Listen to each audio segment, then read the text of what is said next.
Hello friends, welcome to my channel.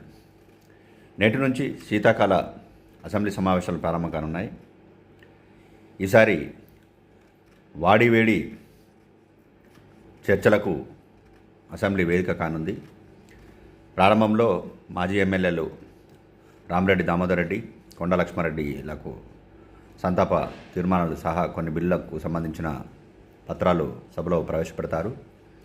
GHMC ORR పరిధిలోని మున్సిపాలిటీల విలీనం, GHMC పరిధి వార్డుల సంఖ్య 150 నుంచి 300 స్థానాలకు పెంపు, స్థానిక సంస్థల ఎన్నికలకు 2 పిల్లల నిబంధనల తొలగింపు, తెలంగాణ జీఎస్టీ సవరణ, ఉద్యోగుల హేతుబద్ధీకరణ, వేతన నిర్మాణ సవరణకు సంబంధించిన 2 ఆర్డినెన్స్లను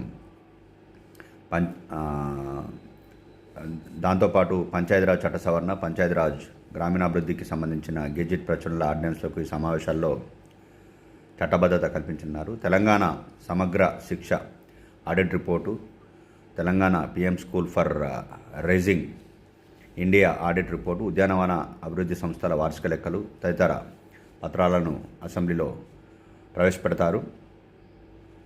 తొలి రోజు సమావేశాలు ముగిసిన తర్వాత ఉభయ సభలు వచ్చే నెల 2కు వాయిదా పడే అవకాశాలు. 30 వైకుంఠ ఏకాదశి, 31 ఆంగ్ల సంవత్సరం చివరి రోజు, జనవరి 1 తొలి రోజును పురస్కరించుకొని సమావేశాలు నిర్వహించడం లేదని చేస్తుంది.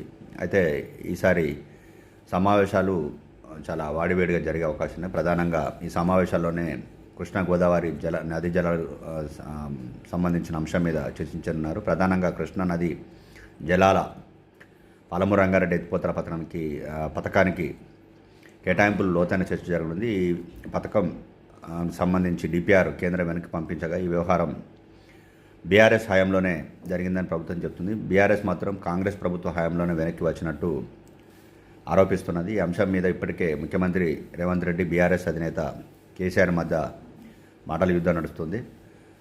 ఈసారి అలాగే పాలమూరు రంగారెడ్డి ప్రాజెక్టు సంబంధించి 45 టీఎంసీల కేటాయింపు మాత్రమే ప్రభుత్వం కోరేది. తెలంగాణ రాష్ట్రానికి నష్టం చేకూరుస్తుందని కేసీఆర్ ఇప్పటికే ఫైర్ అయ్యారు.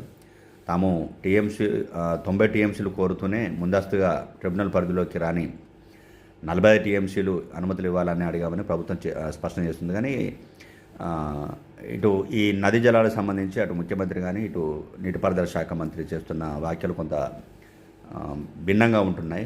మొత్తానికైతే ఈ అసెంబ్లీ సమావేశాల్లో ఈ అంశం మీద ప్రభుత్వాన్ని ఎండగట్టాలని బీఆర్ఎస్ సిద్ధపడింది. Thanks for